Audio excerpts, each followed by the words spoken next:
Hello, hello, hello. Peace and power and elevation be to all you beautiful people. It's your girl Tiffany coming through here live in effect. And today's subject will be about William A. Darity Jr. Um, so the theme tonight is dealing with blacks and economics. And economics is very important for us to really know and really understand. Peace, brother Omi.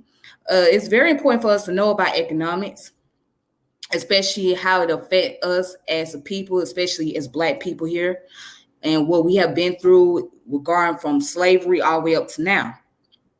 So I think that a lot of people can learn, blacks can learn better from those who are in the economic fields, especially those who are that come from that descendant, that come from the environment that they come from. So that way they can be able to have somebody that is relatable. So William A. Darity Jr. is not only economist, but he's also a professor that studies in African and African American history as well. So that's pretty unique, right? So I am going to just basically provide some reading materials for you guys to look at. And also I'm going to go in a little bit of his biography, etc. And you also can find him on YouTube. So just type in his name, William A. Darity Jr., and check out the videos, check out his lectures.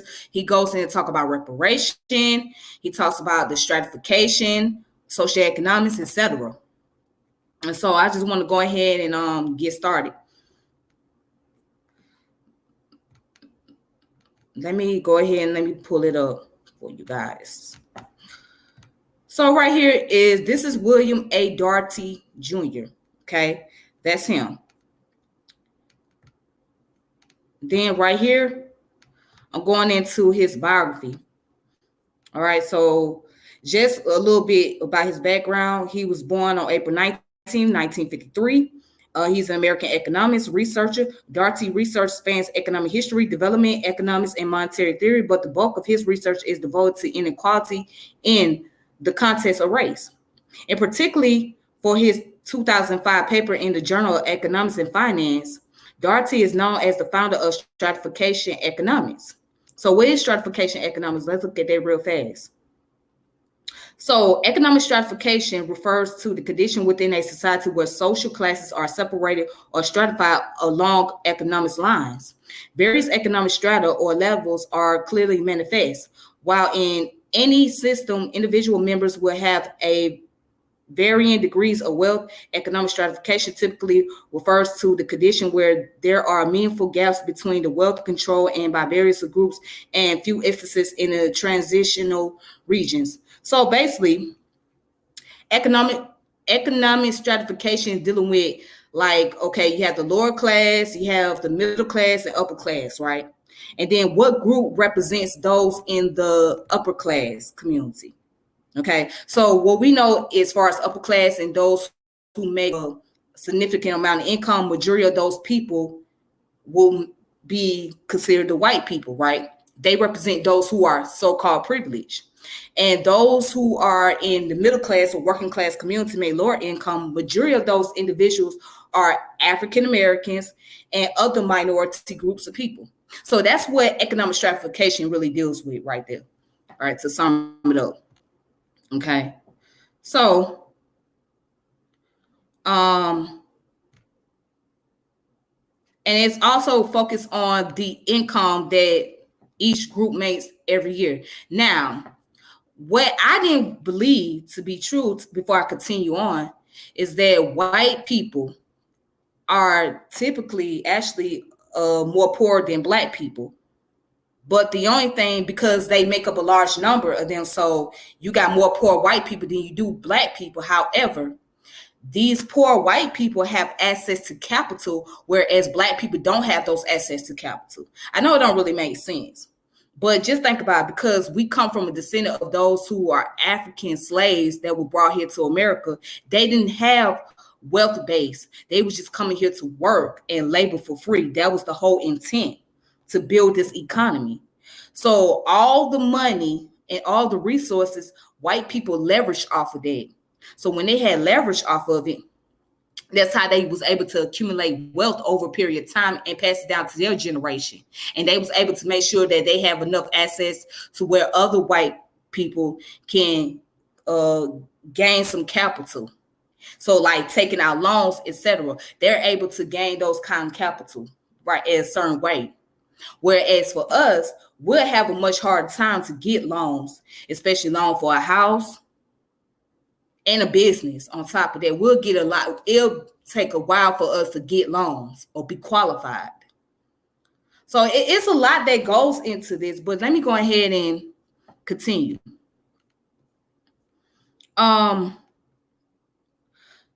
So yeah, he's the founder of Stratification Economics. His varied research interests have also included the African diaspora, the economics of Black reparation, group-based post-traumatic stress disorder, and social and economic policies as they relate to race and ethnicity.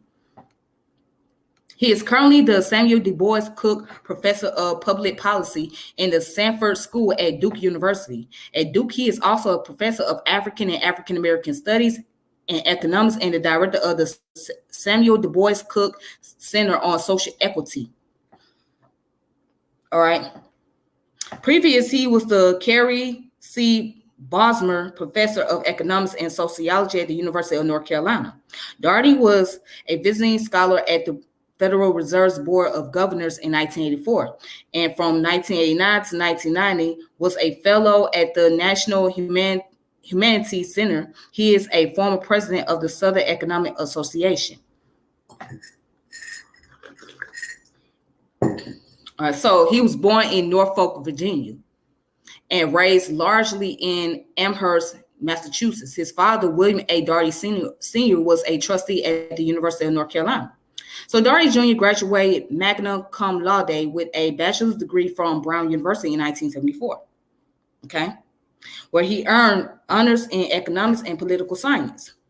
He was named a Marshall Scholar at the undergraduate school, and on the scholarships spent 2 years studying at the London School of Economics and Political Science, okay. So in 1978, he completed a doctorate in economics at the Massachusetts Institute of Technology. And then going down to his academic career, in 1980, he became a staff economist in the research department of the National Urban League. He began a long period as a professor at the University of North Carolina at Chapel Hill in 1983. Okay, so and he also served as a professor at Grinnell College at the University of Maryland at College Park, the University of Texas at Austin, Simmons College in Boston, Claremont McKenna College from 2003 to 2005. He was a William and Camille Cosby endowed professor at Spelman College. He has also either taught or served as a fellow at London School of Economics and Political Science, the University of Tulsa, and the Centro de Elecina. I don't know how you say this. I guess that's a university somewhere in Mexico. So anyways, let's go ahead and skill further down. So at the University of North Carolina, after joining the staff in 1983, Darity became the Carrie C. Bosmer Professor of Economics and Sociology at the University of North Carolina. He taught economics and was a research professor of public policy. All right. And in 2001, he was appointed director of UNC's Institute of African American Research. The Institute's stated mission is to help lead scholarly investigation into all aspects of Black life, as well as public and private policies and programs affect their lives. All right, so now let's go down to where his research is, his focus. All right. But let's look at the publication. So his publication is editor-in-chief of the new edition of the 2008 International Encyclopedia of the Social Sciences, which is published by Macmillan Reference. He has co-edited a number of books, including Boundary of Clan and Color, Transnational Comparison of Intergroup Disparity in 2003. So he has co-authored books such as the textbook Macroeconomics in 1984 and Economics and Expectation Micro Foundation to the Macro Application 2004, and has published more than 125 articles in publications such as American Economic Review and the Journal of Economic Perspectives. His research has also been featured on National Public Radio and PBS. Dr. Darity co-authored From Here to Equality: Reparation for Black Americans in 20th Century. All right, so going down here, again, we talked about he studied economic stratification, economic inequality. So he also deals with the labor market and marriage market outcomes, caste and race and disconnect, youth and ethnic diversity and conflict, and job tenure versus work experience.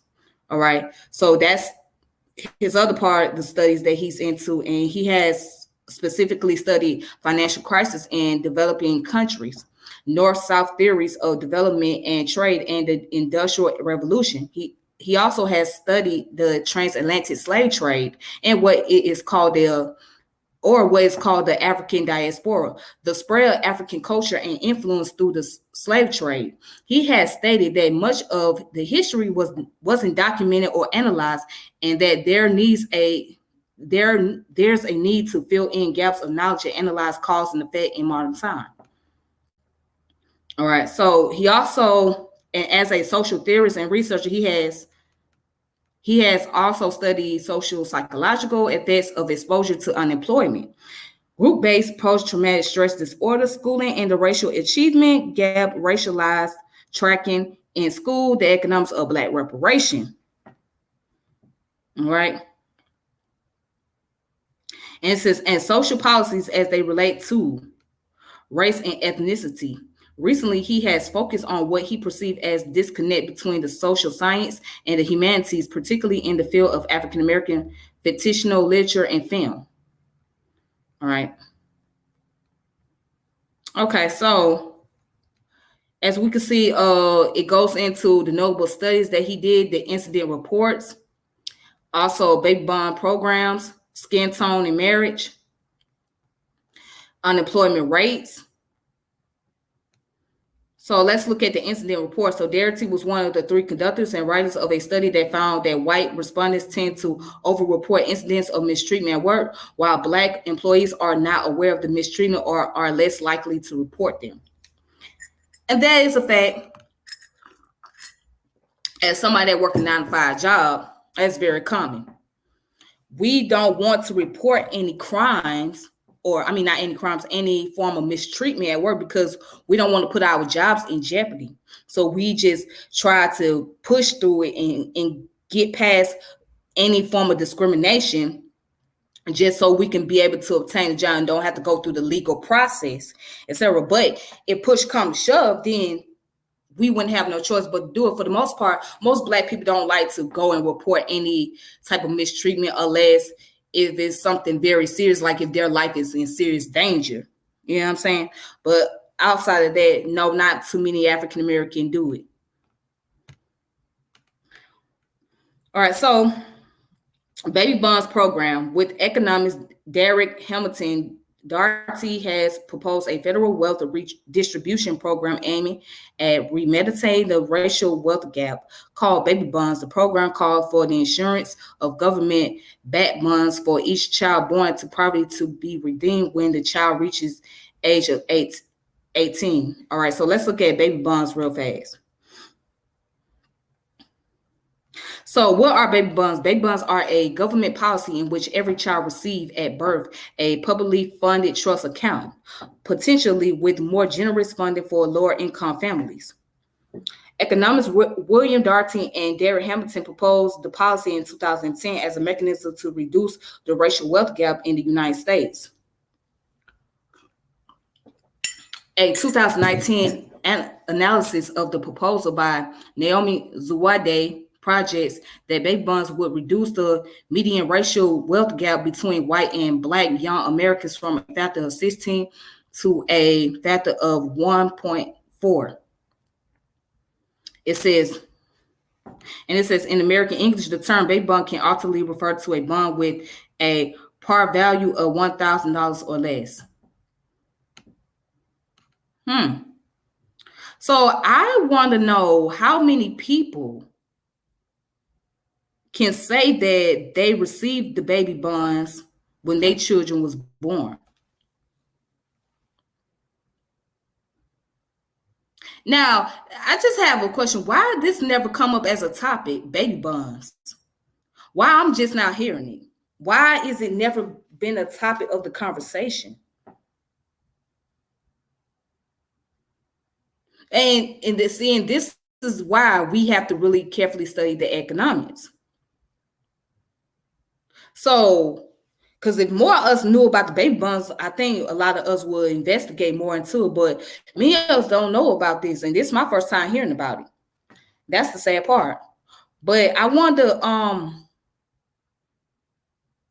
how significant is it? Does it really bring enough contribution to a household? And so, how much with every child that you give birth to, how much are you going to receive from it?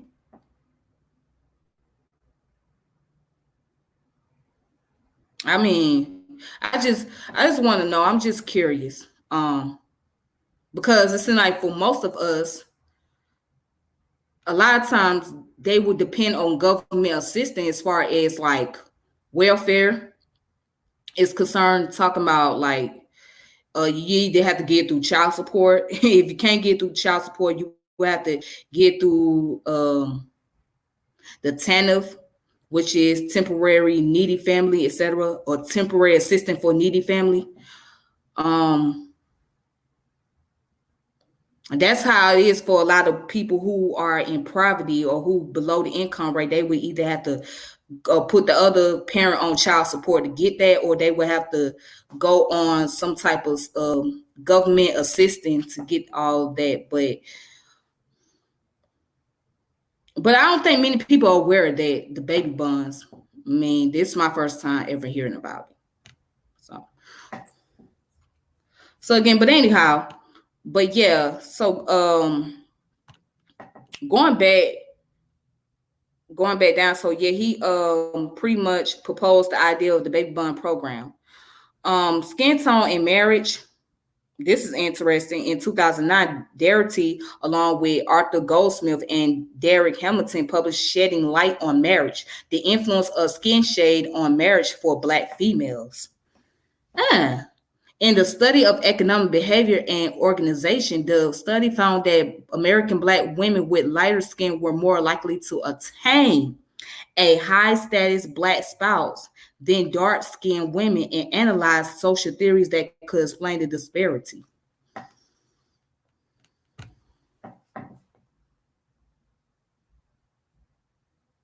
Now, with the skin tone in marriage, why is that the case? Because light-skinned women have been deemed to be more appealing than dark-skinned women, or they have been appeared to be more marriage material than dark-skinned women. And again, that creates the conflict. Now, not every light-skinned woman gonna get married, and not every dark-skinned woman is going to be single for the rest of her life either. Okay, so let's look at that. But based on the probability, what they're saying is that light-skinned women is more than likely to become marriage material than dark-skinned women. And we all know why that is, because it's coming from the perpetuation of media and the social stigma.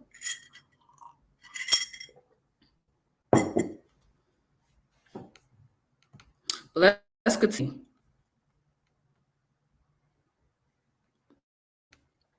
All right, so he also studied about unemployment rates. He has been referenced by the media as an expert concerning Barack Obama's political strategies as related to unemployment ratings and economic policy. Darity criticized Obama's October 2011 economic strategy as bribing the private sector to put people back to work. I was hoping that there would be some effort to create a plan. There would be some effort to have a plan for direct job creation where the federal government would directly put people back to work. Okay.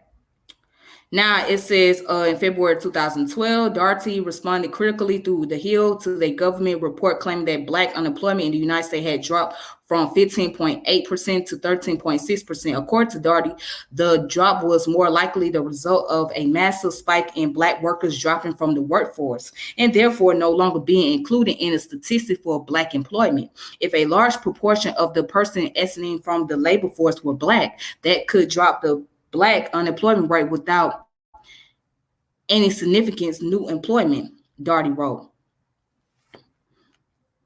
In 2012, in response to the protracted economic crisis, Darity called for a federal job guarantee program for the National Investment Employment Corps,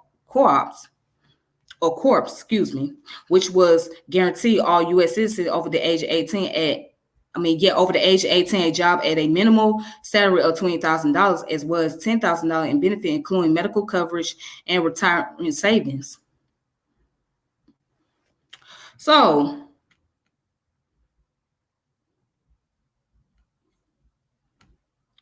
even though the unemployment rate had dropped from 15.8% to 13.6% in 2012, that's still high. 13.6% is still a high number.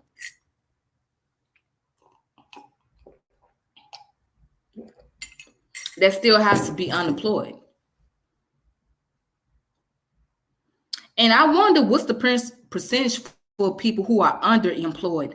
Underemployed means that you have a job, but you only working part-time hours. I mean, you may only work the weekends, or let's just say you might work 4 hours out the day. That's being underemployed because you're not working enough hours in a day, or you're not working enough days in a week to make sufficient amount of income. All right. But 13.6%, that's still a significantly high number. All right. So before I continue, I want to say this real fast. I want to say this because although I don't like Yvette Carnell and Antonio Moore, I don't like those two because I think they are very xenophobic, for one, and I believe that they are very antagonists when it comes to the Caribbean people and African people from the continent, and they very ignorant about certain aspect of the history, which is very important for us and the significance of it. Like, you can't really try to create dichotomy, especially if we come from the bloodline of those people that were brought into the Americas. Okay. You can't try to separate that. That's hard to do. But I do, however, besides that part, they do have a point when they say that we need to create Black agendas. That is very important because we have to have a Black agenda that focus on the needs of Black people here in America. All right. I do agree with that. Then I also agree with the concept of that we have to actively get involved in political education and how policies can affect our everyday life. How it can affect those of us, especially those who are working, who are in the middle class, working class community. The policies that's implemented can have a lot more effect on us than anybody else. Let me show y'all a tree. All right. The wealthy class benefit the most in this country. Out of everybody, the wealthy class benefits the most. They gonna get their first deal. And so this goes into what Felicia Moore was saying about T.I. And I have to significantly agree with her when she said that celebrities do not need to be involved in politics, because they don't. Many of them are very ignorant when it comes to the education of economics and how there is a racial wealth gap and a disparity in our community. So I do agree with her.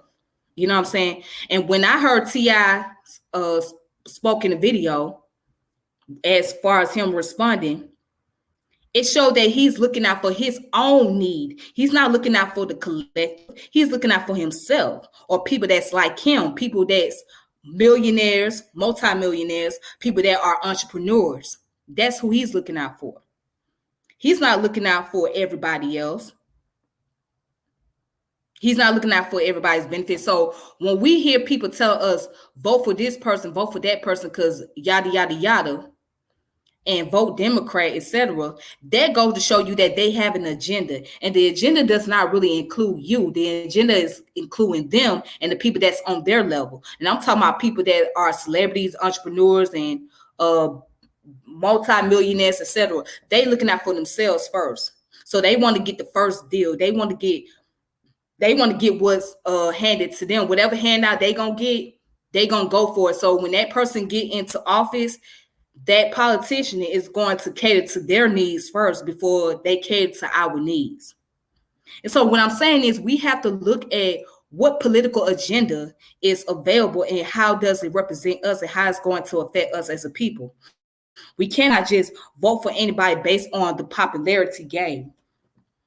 We can't vote because this person is very popular or this person looks like us or this person come from our community. No. Does the person have any type of interest into helping the Black community to grow? If they don't, then they should not be appointed as leader in office. They should not be appointed as leaders in office because they don't show representation. And at the end of the day, it's about the representation. So if we sit up here and tag along, listen to some rapper or listen to some actor or actress tell us to vote for this particular person and vote for a particular party and not teach us how to be bipartisan, which means be able to look at both sides and be able to look at what type of agenda that both sides have to offer and what type of policies would bring about the effects on people, then we're doomed. And a lot of Black folks don't know anything about Psephology. Psephology is the study of voting, election, and political campaigns, etc. We don't know enough about that. We're not politically educated like we think. I mean, there are a few of us that are, but a vast majority of us are not politically educated. We don't understand policies. We don't understand enough questions. We don't understand a lot of things. We only looking at popularity, and that's not how you go about doing the voting process. That's not how you go about getting involved in political election. That's not how you do it. So I think as Black people, we don't put enough pressure on these politicians. And this is where we fucked up when we put Joe Biden and Kamala Harris in office. And look what Kamala Harris is. She's nowhere to be found. And the people that was working on her staff, they done quit on her. And then Joe Biden done gave us a bogus promise saying that he was going to propose $45 billion for the HBCUs. And instead of him keeping that promise, his administration turned around and said, well, they're going to reduce the money from $45 billion to $2 billion. Now that's a slap in the face. So you're only going to give $45 billion. First you said $45 billion. Now you're giving $2 billion. Why is that? Why do you have to cut down on funds like that? So we have messed ourselves up as people by putting this man into office because we didn't want Trump there. And I'm not saying Trump is greater, but what's the difference between him and Trump?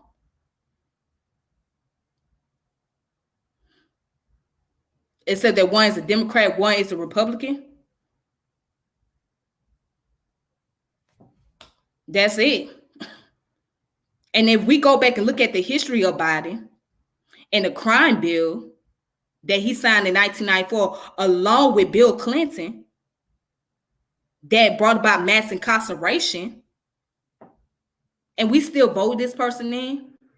Oh, if we look at Kamala Harris and how many Black people that she done locked up when she was a prosecutor in California. See, we don't look at these things. We just like, oh, they're popular, they Democrats. We don't put enough pressure. All right. And again, this is why I recommend people to look into William A. Darity. And as I mentioned, that's what Yvette Carnell was trying to get at, is that people got to really study economics and political education. They got to get into the political science. They got to understand how politics works. And she said something that was very significant one day when she did a video. She talked about the concept of social acceptance. So she did a segment regarding to the alphabet community, the LGBT community, right? And how they try to use the concept of civil rights, affirmative action, and all that. So she said, look, social acceptance brings currency. She said social acceptance brings currency. And that's a fact. Not only it brings currency, but it brings power too. It brings powers. Have you noticed that a lot of these folks that do stand-up comedy or do anything, if you say anything that's against the LGBT policy or how they or their agenda, you're gonna get shut down. You're gonna get canceled, or you're gonna be forced to apologize. So in this case, it's not only about currency that deals with social acceptance, but it's also bringing power, because you got people who are in a position of power that are part of those communities. Now, although as Black people, we have brought some form of achievement, and we have gotten ourselves the leverage to where we can get into certain position, we still don't have power collectively. It's just only a few of us that has the power to get in a higher position. But the rest of us, we don't have that collectively. And in order for you to get in that position, guess what has to happen? You have to be selected. You have to be selected, and you have to be chosen to be the one that's in a position of power. So again, you have not been fully accepted. You only been accepted on certain condition. And I'm going to say this, integration, all right? And I don't want to talk too much, but integration has done more for white people than it did for Black people. Why do I say that? Reason why, because white people have benefited more economically than Black people, because it increased their wealth. It put more money into their pockets. And it put less money into our pockets. Hear me out. So when they agreed to bring about integration, they was looking at generating more wealth. They're not looking at, oh, everybody's equal, we should treat everybody fairly. I mean, certain white folks have some form of sympathy, but as a collective, they're looking at economic power. They're looking at building more generational wealth, building more capitalism. That's what they were looking at. But that's all I have to say for right now. Let's go ahead and continue. All right, so here's one of the articles that he came out with back in 2006. It's called The Economics of Identity, the Origin and Persistence of Racial Identity Norms. All right.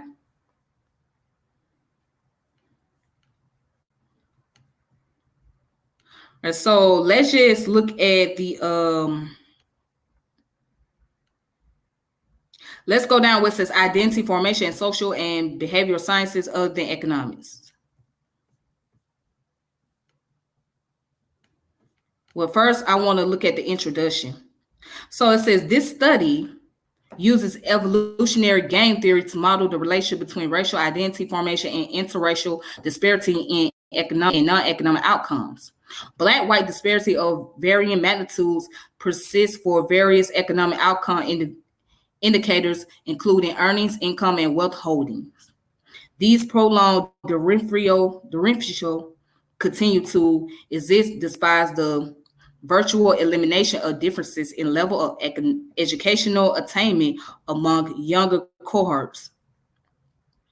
Hyper-residential segregation in many metropolitan areas reinforces a variety of discriminatory mechanisms that are partially implicated in generating differential economic outcomes. While there is a large body of literature that examines racial economic discrimination, existing models provide little guidance in understanding why discriminatory behavior appears intrinsic. I never heard that word intrinsic. Wow. Oh, excuse me, intrinsic. Excuse me.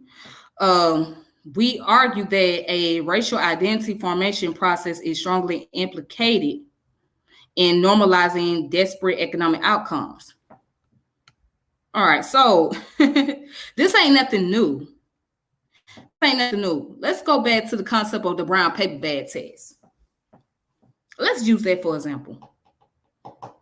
So if you was light enough, right? If you was lighter than that brown paper bag, you was able to pass up for white. So if you was a light-skinned person, that means you got better job opportunity, you was going to make better income, and you can get a pass to be a white person.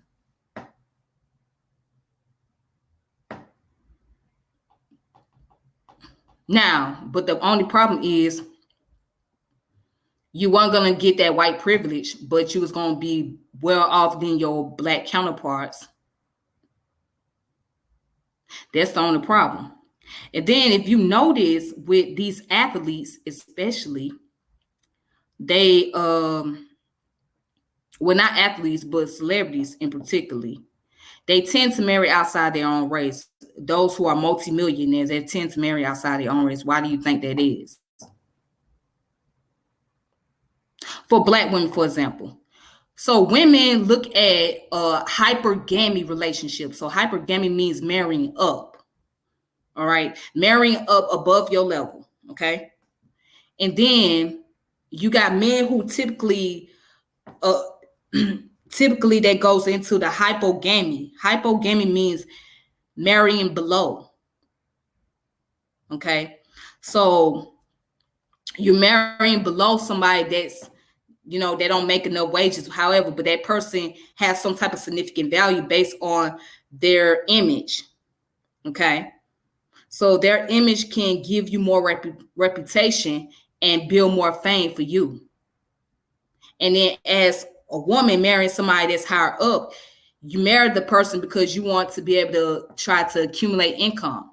So this is why you hear in our community, we talk about a black relationship and why it's important. Why there are so many of us who don't support the idea of interracial marriage. It's not because we're being prejudiced or we're being racist, but it's also economics. See, when we talk about building our black community, one of the key things is building the black relationship amongst black men and women. If you can't build that relationship between black men and women, how can you build a community? So one of the key aspects of relationship is being able to bring about group economics. So having the economics is important. So that's why it's important to have a black relationship. That way you can keep the economics going within your community and keep it in the family, keep it in the culture line. So from generation on down, we felt that, and to this day, still many of us feel that if you have black couples together and they're wealthy, then they can be able to pass their wealth on to their children. Their children can pass that wealth on to their children. And then it'll continue to circulate in the community. All right. So it's not so much of a racial thing, but it's a cultural thing and it's an economic thing, which is why many of us don't support interracial relationship. But let me go ahead and let's look into more about this article that he written. It says, unlike the time path of many interracial economics differential, the magnitude of black-white wealth differential has been increased monotonically, with the black-white wealth ratio exhibiting remarkable stability over time. All right. Has shown that in 1994, 30% of African American households had zero or negative net worth compared to only 8% of white families. The median wealth of African American families was US dollars $10,329, while the median for a white household was $76,519. Thus, the median white family had a net worth near 84th percentile of the black wealth distribution. Yet a family would have required net worth of at least US dollars of $310,081. Damn. In order to enter the white elite. Those numbers still significant to this day. And I've seen an article a long time ago where it would take black people 222 years to catch up with white people as far as their wealth, the income gap is concerned. Because that's how far behind we are. Because again, we don't have access to capital. We don't have access to capital the way they have access. That means that they got trust fund already set up for them. We don't have trust fund set up for ourselves collectively as a people. All the things that we was promised, 40 acres and a mule, and how we was going to get paid reparation, those were broken promises. Those promises was broken by the government. We got cheated. Let me say this again. We got cheated out our wealth. If those promises was kept to us, we would be prosperous. We would not be at the low income level that we are today. But we was cheated out of our wealth. Remember that we got cheated. We was sold a dream. And that dream was based on a lie. It was based on the falsehood. It was based on the falsehood. Ooh, I'm hot. I'm sweating. Let's see. Well, now let's go ahead and skip down to the identity formation, social and behavior sciences other than economics. Contemporary anthropological perspective on race are exemplified by Zuez. Okay, that was 1975, page 25. So that was a reference they used in here. Assertion that behavior previously thought of as being caused by physical form is actually learned behavior organized at many communicative levels, each cross-referencing the other.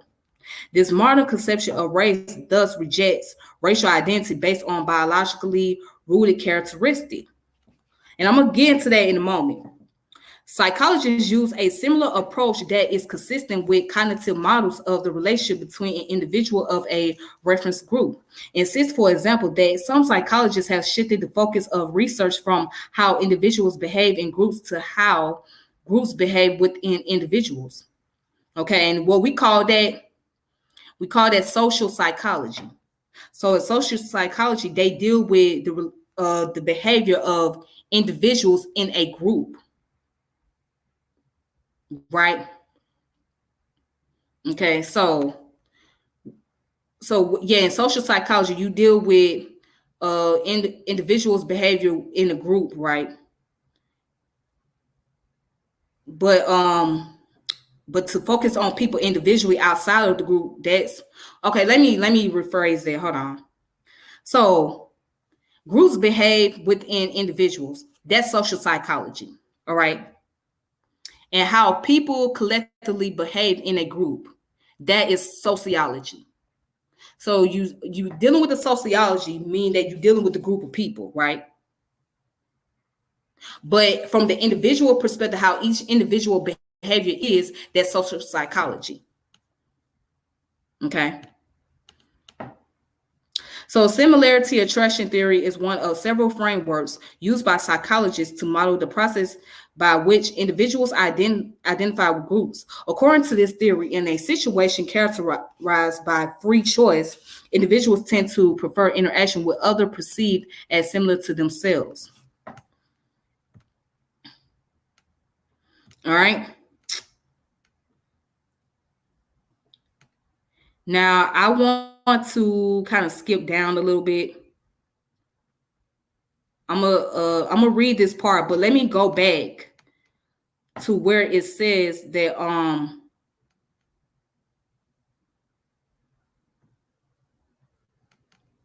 where it says that assertion that behavior previously thought of as being caused by the physical form is actually learned behavior organized at many communicative levels, each cross-referencing each other. This modern conception of race thus rejects racial identity based on biologically rooted characteristics. All right, so let's talk about race. The concept of race is social construct. See, this is how the European got us. Okay, European got us on this one. Because at once upon a time, we didn't know anything about race. All we knew that we were human and we only identified with tribes, okay, as Black folks. So it wasn't until we got in contact with the Europeans that we started knowing that all together we were Black, period, regardless of what part of the region of Africa you come from. And then they would consider themselves to be white, and this other group was considered as yellow and red and all of that extra stuff. Okay. So the social construct is what destroyed us. The social construct is what destroyed. It took away our biological characteristic, who we are biologically. So they didn't go by the genetics, because at that time you didn't have DNA. However, they didn't call us who we were genetically or biologically. They called us based on what we look like on the outside. And the race was not only based on the lookership, but also based on the status. You got to remember that it based on social status. So to be called white was not to just have a pale skin, right? But to be called white is to be able to have a status that represents what you are privileged. So if you consider to be white, you are privileged. If you consider to be yellow, Asian, you're second to the white people, meaning that you are the second group to be privileged. And everybody else, they down at the bottom of the map. So to be Black means to be underprivileged. To be white means to be privileged. So the race concept was based on the social construct, which not only represents colorism, but also represents status. It represents the status. Okay. Now, what did I say I was going to read? Okay, so down here, it says, in the case of racial identity per se, since the early 1970s, psychologists have studied changes in the nature and intensity of individuals' attachment to what can be described as a composed Black identity. It is unlikely that racial identity formation followed the hyper-rationalized choice theoretical framework that is common among economists. Rather, individual racial identity formation is more likely to be evolutionary utility increasing process instead of one-shot utility maximizing process. Now, let's kind of go back to at one time you had Black folks that was able to identify as white. And there was some Black folks during slavery that would marry someone that was white to keep their children from being born into slavery, because they figured that the whiter or the lighter their kids were, the more privileged they'll become. So if a Black male married a white woman, then his child wouldn't have to be born as a slave, because there was a policy called partum cinquanta ventrum. So partum cinquanta ventrum says what your mother, the status of the mother is the status of the child. So if the mother is a slave, then the child going to become a slave. And if the mother is free, then the child will be born free. So that means if there was a white man that married enslaved Black woman, that child is going to be born into slavery automatically, because they look at majority of the time the child is going to be spending time with their mother. So when you be with your mother majority of the time, you're going to be in the household with her, you're going to be under her roof, all of that. So based on her status, you're going to be a slave. So your daddy could be a white man. Hell, your daddy don't even have to be in the picture. Your daddy just can just reproduce with your mom, just create more slaves. He don't have to be in the picture. He don't have to give you nothing. So you just stuck with that mother until your mother is free. Or let's just say if your mother was a white woman, you was born free. Or if both of your parents was free, meaning if your mother was free and your father was free, then you born to freedom. So there was time that Black men in particular, did marry a lot of white women. They did that because they were trying to keep themselves from identifying with being Black. They was trying to do it so that way their children would have to be born into slavery, and their children would become more privileged. And that's what a lot of them thought. But then there's a trick to that. There's a trick, because the moment that they find out that you got you, or one of your parents is Black, then you was gonna catch hell. So they're gonna kind of bend the rule, be like, yeah, well, we see that your father is a Black man, so I mean, we can't help you out that much. We won't give you that much opportunity. So it's really, so the whole thing with racial identity, the racial politics and all of that, and bringing it into economics has really played the major factor in our attitude. It has affected us in so many ways as African Americans, because again, we don't understand that it's a social construct that was set out to destroy. It was set out to bring about status. Who earn more status? Who earn more recognition? And who's going to benefit the wealth? And as we can see that the white people benefited more wealth. And they benefited wealth through the blood and sweat and tears of our ancestors in this country. All right. So, and also I just want to show you guys something else real fast. All right. So this article is a recent article that came out in, let me see, what year was it? Trying to find. Okay, it came out on December 11th of 2020. This one's called Reparation for Black American Descendant of Persons Enslaved in the U.S. and Their Potential Impact on SARS-CoV second transmission. So this dealing with the COVID-19 and discussing about reparation, etc. So let's see, where do I want to go from here? All right, so let's just go down to where it says,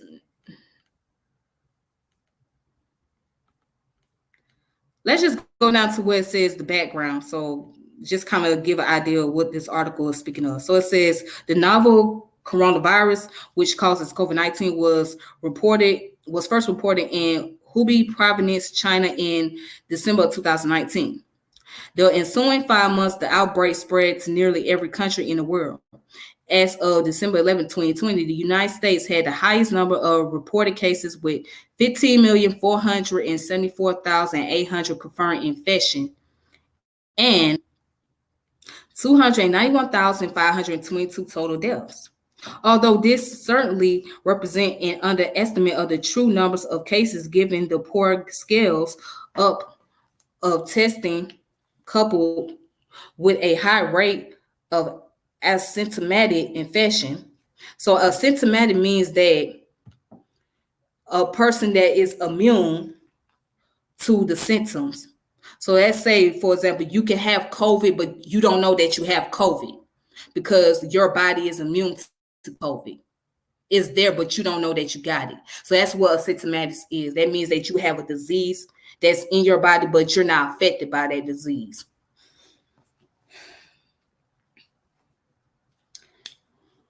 Ooh. You got to clean the glasses off. All right. So it says, as has been the case in previous pandemics, communities of color are suffering from an increased incidence of COVID-19, therefore disproportionately mortality when compared to white. Early in the outbreak, the aggregated relative risk of death for Black people compared to white people was 3.57. All right, such a difference is the product of and further contributes to vast disparities in Black and white health that are, continuation of legacy of enslavement, legal segregation, white terrorism, lynchings during the Jim Crow period, hyper-incarceration, lethal policing, and ongoing discrimination in housing, employment, and policing, credit markets, and healthcare. The mismanagement of the SARS-CoV response in the U.S. has exacerbated these disparities, but at the immediate outset, path-dependent structural inequalities such as overcrowded housing, concentration in frontline work, and hyper-incarceration led directly to greater exposure and transmission among Black people. All right, so when COVID hit, right, a lot of our people didn't believe that COVID was real. They didn't believe that COVID actually exists until the numbers started to go up. And then on top of that, with the health disparity that's taking place, it made things significantly worse. So, for example, as far as medical treatment is concerned, right? Many Black people cannot afford proper insurance to get the proper treatment. Everybody don't have medical insurance in our community because health insurance costs money. Okay, let's just be real. It costs too much money. And then the sad part about it, when you do get insurance, it doesn't cover for a certain type of disease. It won't even cover for certain surgeries that you need to have. So let's say you get insurance, it might cover for the fact that you might have diabetes, and you may have high blood pressure, or you may have anything going on with your pancreas. But if you got something dealing with breast cancer, or if you got something dealing with HIV or something like that, you may not get that coverage that you need. So it's like you shit out of luck. You SOL. And then there was a documentary I watched a long time ago. It's called Does Racism Affect the Black Community's Health? Does racism affect your health? And the answer is yes, it does affect your health. Because you're not getting the proper care that you need. You're not getting the proper attention. Because there are certain mandatory laws, or they have some form of underlying racism going on to where this group is going to get catered to, and this group over here, they have to wait until their time. So yes, it does affect the health, because you know that you cannot get the resources that you need. And when you try to get those resources, you're being cheated out your life, meaning that you have to pay extra money to get a proper doctor there, or you can't go to this certain hospital because you don't have this certain type of insurance, or you don't make this certain type of income to afford this medical procedure. So it does affect you. It affects you a lot. And so many of us, we have a hard time trusting doctors anyways. We have a hard time going to get medical treatments, even getting shots for us. I mean, there's still a lot of us who refuse to go get a damn shot. We refuse to go get that COVID vaccination because we got this whole notion that, oh, we don't know what's in the vaccine. Oh, they're going to kill us, this, that, and other. And that's based on the experiment that took place with the Tuskegee the Tuskegee experiment, and all different type of medication that was used on us to bring about slow death of our people or cause like some type of side effects, serious side effects that paralyzed us for a long time. So it's understandable that why many of us don't trust the doctors that much, because we know about the racial disparity and the medical apartheid that has taken place. Yes.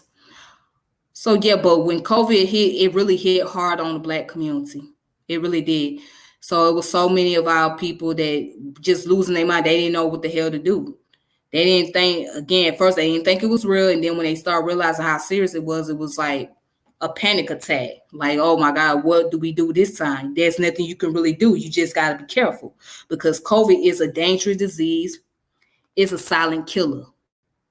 It's a silent killer. And how does it become a silent killer? Because it gets in your respiratory system. That's how first it gets in your respiratory system, then it gets in your cells, and then once it gets inside your cells, it attacks your cell. And so that's why vaccination is needed, because it builds that booster in your body to be able to fight the virus, to keep the virus from attacking the immune system and shutting it down. Like, it's a silent killer, and it's a very aggressive. It's an aggressive disease. Then they got this whole thing about the Delta variant and the Omicron or whatever that shit called. And so many other diseases coming out. So now they're gonna cause more panic attack on people. I mean, but virus has always been around since the beginning of evolution. And there's nothing much that we can do about it. But yes, the concept of reparation, I am all for that. And if you guys want to check out this article, let me go back. You guys can check this article out for yourself. It's under social science medicine. It's on Science Direct. Science Direct, just look it up. Reparation for Black American descendants of person enslaved in the U.S. Okay, and their potential impact on SARS-CoV-2 transmission. All right. So you can look into that and stuff.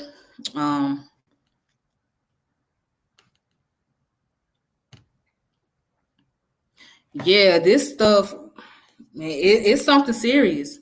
And then on top of that, when COVID shut down a lot of things, it affected the economy badly.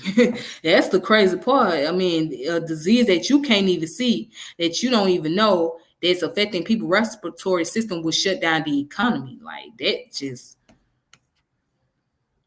yeah, it's really crazy. All right. So here's a couple of books that I would like for you guys to check out as far as the reading materials is concerned. Okay. It's called From Here to Equality, Reparation for Black Americans in the 21st Century. All right. So again, that was written by William A. Darity Jr. and Kirsten Mellon. All right. So again, deals with the reparation. See, people think that reparation is about just money. I mean, it is dealing with monetary resources, but reparation is also dealing with closing the racial wealth gap, all right, and trying to give adequate resources to Black people as far as being able to build businesses, build up community, even have our own housing program and things of that nature. So that's the whole concept of reparation. All the stuff that we was promised after slavery, about the 40 acres and the mules and all of that, that should be entitled into the reparation. All right. And then here's another one, which I was talking about earlier. It's called Macroeconomics. It was written in 1984. Okay. Yeah, it was actually written in 1984. Then it was republished in 1994. Macroeconomic revolution. Yeah. All right, so there you go. Then you also want to check this one out. This is called the International Encyclopedia of Social Science. So International Encyclopedia of Social Science, by which was edited by William Darity, editor-in-chief. Okay. So if you don't know what social science is, of course, social science deals with the study of anthropology, psychology, and sociology. All right. So those are considered social science, or what they try to call soft science, but it's not really soft science. It's dealing with human behavior, human action, groups, etc. So when you deal with political science, that all goes under psychology. That goes under sociology. That goes under anthropology, because anthropology deals with the study of humanity and the culture. So you have various forms of anthropology. So when you talk about political science, that's sociology and anthropology alone. But psychology is very important when you're dealing with political science and economics. You have to incorporate there. Otherwise, you can't talk economics. You can't talk politics without dealing with the psychology of the people. And that's just how it is. It goes hand in hand. Okay, so that's all I have for this subject. So I might get back on here later on and do another topic. Depends on how I am feeling. But if not, then I will do it another day. Until then, you guys take it easy. Peace and power elevation. Thank you for tuning in and watching my channel. This is your girl Tiffany, and I am logging off. All right. Have a good evening.